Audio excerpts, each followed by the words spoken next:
Hey guys, welcome to today's episode of Tech Talk, and today I'm going to be talking about a few things that caught my eye in the past couple of days and thought I would share with you guys. So let's jump right into this. First off, you guys remember Mega Upload, the sharing website where you could upload files and share them with whoever you give the link to? Well, after that was taken down, Kim decided to start a new project, which is similar to the first one. It is called Mega. Right now it's still in beta, but you can go and use it at mega.co.nz. I'll put the link in the description and maybe an annotation here somewhere. But there it is.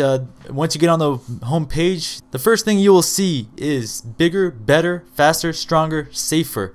So that is like a retaliation move on Kim.com's part, where he is saying, F you government, I'm doing what I want, I'm bringing it back. So he's giving 50 gigabytes free upon registration, so you could upload 50 gigs worth of data if you really wanted to.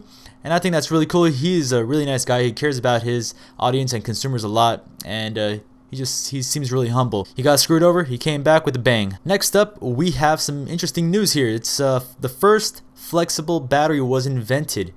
I'm not sure where they're going with this flexibility with screens and batteries, but obviously they want to have some sort of paper type device where it's all bendable and flexible and the whole thing is gonna flex. We're still not gonna see anything like that anytime soon. It's a step in the right direction. Very interesting stuff. I'm not sure exactly what they're trying to do with all this flexible battery and screen stuff, but hey, they're doing it.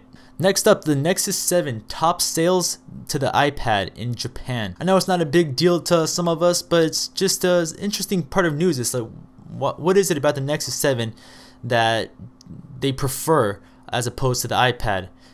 Obviously, the Nexus 7 is going to be more capable in certain aspects, and it is more flexible with the hardware. It's interesting to me because I purchased the Nexus 7 initially when it was first released, and I love this tablet. It is a great tablet. It does everything I wanted to and a lot more. I hope I have no personal information there, but this tablet, it is smooth as a bug, and I really don't have any problems with it. There is some jittering here and there, but for the price, it is, I would say, the best tablet you can get.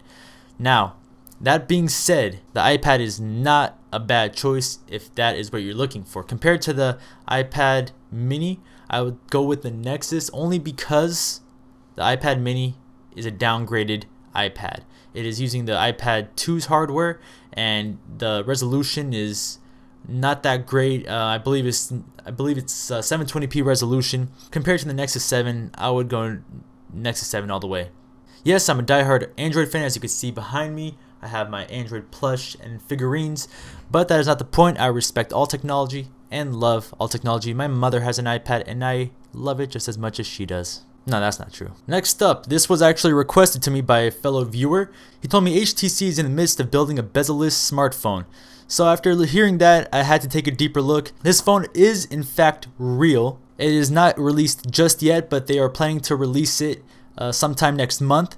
And after a horrible year for HTC, one of their worst in the last 8 years due to horrible marketing techniques, I would assume, they are trying to make a comeback this year with an interesting device. I've never seen anything like this. There have been many phones with very small bezels, but this is truly the first bezel-less device. If you take a look right here, it is the HTC M7, and it has a 4.7-inch display, full 1080p, comes with a 1.7 gigahertz Snapdragon processor, quad core of course, 2 gigs of RAM, 32 gigs of onboard storage, 2300 milliamp hour battery. It has a 13 megapixel back camera and a 2 megapixel front camera, and of course no bezels on the side. Of course it has a bezel on the top for the ear speaker and the microphone on the bottom, but that is a given. I mean, you have to have those for it to actually be a phone, as much as you don't use it as a phone. Now, a couple things come to mind when I see this phone. Number one, how are they going to make a case for it? Number two, is it going to be easy to hold in the hand?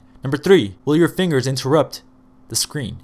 Now, we won't know until it actually gets released, but it looks like a great phone. It looks cool. I mean, they're calling this their flagship device, I guess, for 2013 because the HTC DNA was it was a really good phone. It didn't really take off the way they wanted it to, but that's because they came into this phablet game a little too late. It is a great phone. I've had some hands-on time with it. It looks good. It runs flawlessly. It's just they're a little tardy to the party. Other than that, I cannot wait to see this bezel-less phone in person. I think it's coming out for Verizon exclusively. I'm not sure exactly. There's not too much info on it, but we have images of it already and it looks pretty good to me. So there you guys have it, a little bit of tech talk, some things that interested me and I hope interested you. I will try to make this a regular series at least once a week. Thank you guys for watching and I'll see you guys next time.